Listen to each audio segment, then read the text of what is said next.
مش هتغيري الطريقة دي خالص للبتنجان. عايزة اقولك بقى ان انتي هتعتمديها حرفيا لان طعمها خطير. في الاول كده هنجيب حبايتين 3 بتنجان، والافضل ان احنا نجيب البتنجان اصغر من كده شوية. البتنجان اللي عندي كان حجمه كبير، بس وانتوا بتشتروا البتنجان كده هاتوا البتنجان الصغيرة شوية. هنقشر بقى البتنجان بتاعنا، عايزة تقشريه كله قشريه، عايزة تعمليه نص ونص زي ما انا بعمل كده براحتك جدا.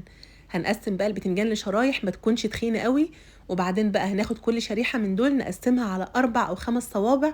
بس طبعا الجزء اللي فوق ده هنسيبه ماسك في بعضه كده علشان انا مش عايزاهم يكونوا منفصلين عن بعض.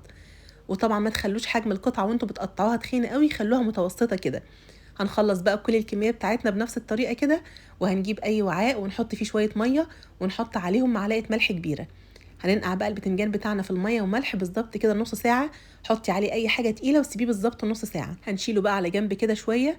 هنجيب بقى اي وعاء ونحط فيه كوبايه دقيق، وهنكون مجهزين عندنا بقى شويه بهارات: معلقه ملح ومعلقه كمون، معلقه كزبره، معلقه توم بودره، معلقه بصل بودره، معلقه بابريكا، معلقه كركم، ومعاهم كمان معلقه صغيره مليانه من البيكنج باودر. هيكون جنبنا بقى كده من كوبايه لكوبايه وربع من الميه. كوبايه الدقيق اخدت عندي بالظبط كوبايه وربع من الميه. هنقلبهم مع بعض كويس، وهننزل عليهم بقى بشويه شبت مع كزبره، ونرجع نديلهم تقليبه كويسه. هنجيب بقى البتنجان بتاعنا، طبعا صفيته خالص من الميه وملح وشطفته بميه نظيفه. وبعد كده طلعت البتنجان، وهنجيب بقى مناديل مطبخ كده وننشف البتنجان بتاعنا. هنعمل ايه بعد كده؟ هناخد بقى قطعه قطعه من البتنجان ننزلها في الخليط بتاع الدقيق اللي احنا عملناه. وزي ما انتم شايفين كده الخليط بتاع الدقيق، القوام بتاعه يعني اخف من قوام الكيكه بشويه. اهم حاجه ان القوام بتاعه ما يكونش خفيف قوي زي الميه، وبرده ما يكونش تقيل قوي. هنقلب بقى قطعه البتنجان كده من الناحيتين في خليط الدقيق والميه، وعلى طول هناخدها على الزيت. الطاسه بتاعتك بقى الجميله فيها زيت سخن جدا. هننزل بالبتنجان، مش هنقلبه خالص غير لما ياخد لون من ناحيه، نقلبه على طول على الناحيه التانية. بنطلعه بقى كده على مصفى او على شبكه. وبجد يا جماعه دي احلى واجمل مره عملت فيها بتنجان مقلي.